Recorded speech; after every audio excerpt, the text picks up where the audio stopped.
Estamos de volta com o Dr. Francisco Maia, que é advogado, engenheiro, presidente da Comissão de Arbitragem da OAB, compartilhando com a gente da sua experiência. E no último bloco, no primeiro bloco, a gente terminou falando das 3 ondas, como ele denomina, as 3 ondas da gestão de conflitos, que eu achei muito interessante, né? No Brasil, essa coincidência de primeira lei de arbitragem, depois teve a questão do CNJ, lei de mediação. Conta pra gente aí esse embalo, pensando nessa perspectiva do direito imobiliário também.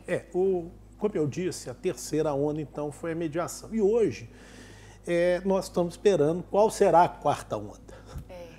Hoje existe, aí eu já falo um pouco na área imobiliária, da construção, já existe um grande movimento dos operadores dos meios extrajudiciais no sentido de estimular o chamado CRD. É o Comitê de Resolução de Disputas. Isso é muito interessante. Que o senhor também está à frente aí como uma das referências. Temos feito na Olimpíada, foram certificados 80 profissionais no Brasil pela DRB Foundation e hoje nós temos aí uma luta, por exemplo, agora no dia 3 de julho haverá um 5º Seminário Nacional de Arbitragem, Construção e Infraestrutura no CREA. Eu, inclusive, vou apresentar uma proposta do CRD na área imobiliária, que foi objeto, inclusive, de um capítulo, um livro que eu escrevi o ano passado. Então, o livro a gente consegue acompanhar no seu site? Esse livro ele é disponível para venda, é da editora Pini. Qual que é o nome dele?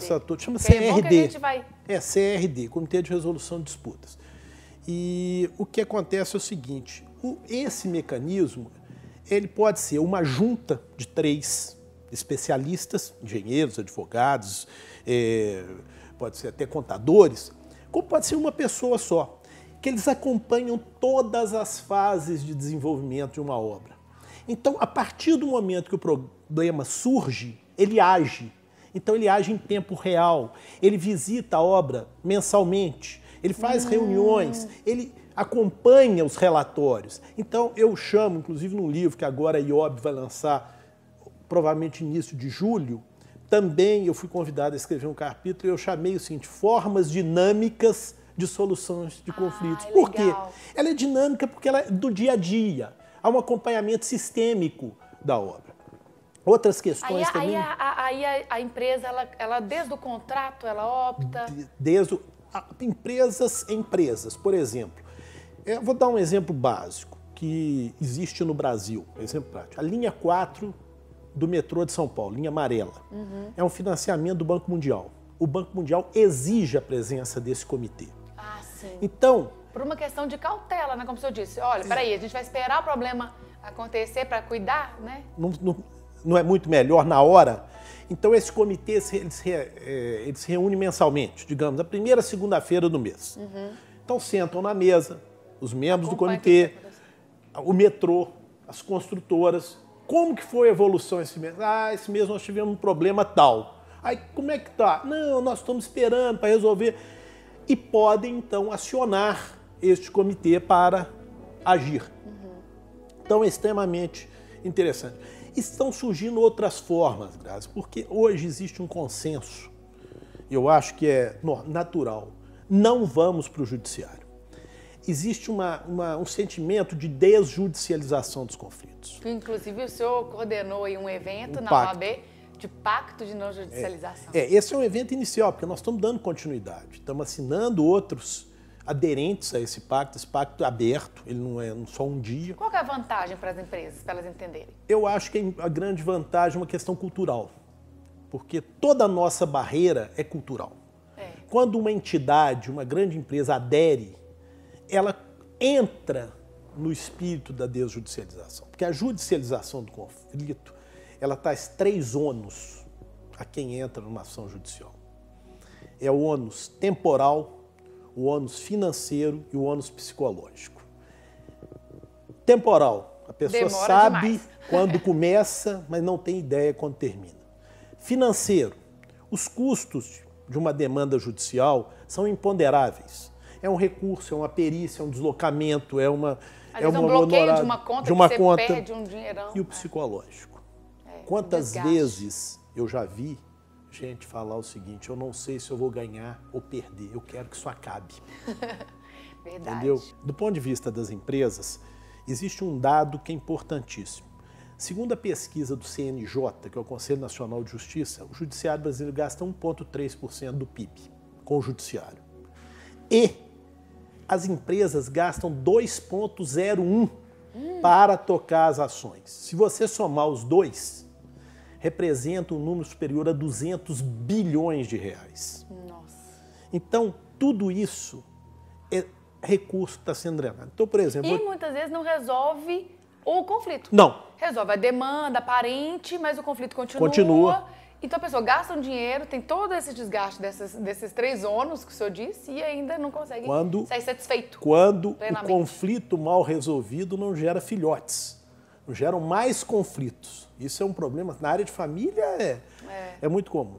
E eu vou dar um outro exemplo também sobre isso que... Qual será a quarta onda?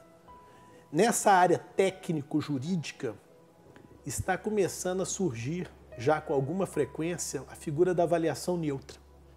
Como é que funciona? Isso é muito interessante. Vou te dar um exemplo prático que eu já atuei.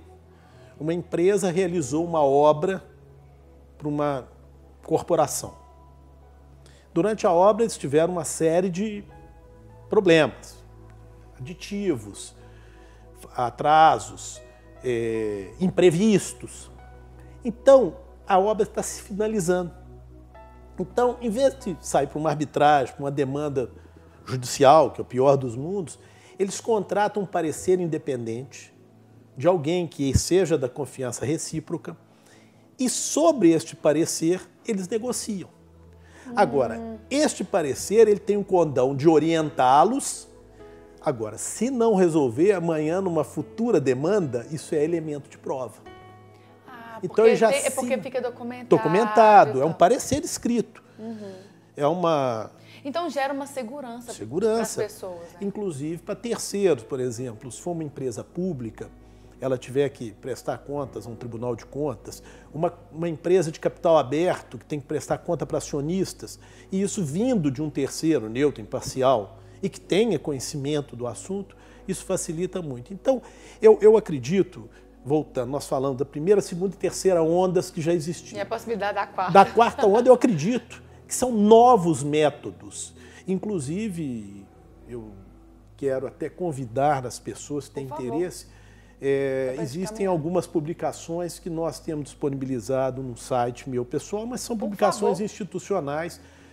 O nosso site é www.franciscomaia.com.br. Vamos deixar aqui anotadinho para vocês acompanharem. Tá cheio de informações lá. Tem uma área de download.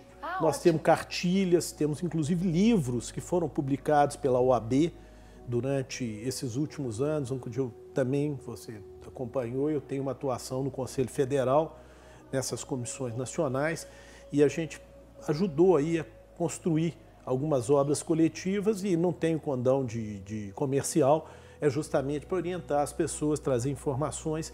E lá tem muitas dessas informações que as pessoas podem se aprofundar, inclusive desses novos métodos, tem algumas novidades. Agora eu procurei focar 2 que hoje nós já estamos praticando eles.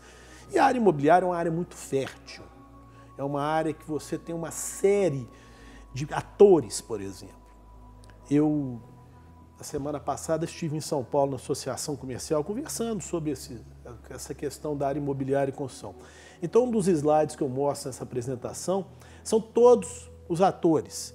Então, você tem o incorporador, o loteador, o consultor, o administrador condominial, o administrador de imóveis, o corretor, o fornecedor, o projetista, o consultor, o adquirente, que pode ser institucional, tem o consumidor, que tem uma legislação especial. É verdade. Então você tem um cenário pronto para conflito. E que em 20 minutos a gente não teria como detalhar tudo. Não, e eu te agradeço, foi muito bom, foi muito importante esse seu doado, o seu conhecimento, do seu tempo pra gente. Inclusive fica aqui o convite para depois a gente continuar, quem sabe é o momento 2. Vamos sim, com prazer. Eu te agradeço mais uma vez. Eu que agradeço, muito obrigado. E espero que vocês tenham conseguido aí pegar várias ideias e qualquer coisa, tá lá tudo no site franciscomaia.com, não é isso? .br. Muito obrigada por ter ficado conosco até aqui. Não deixe de passar lá no Espaço K para cuidar dos seus cabelos e no Estilo Moda, sempre com um look lindo para o nosso programa. Até a próxima!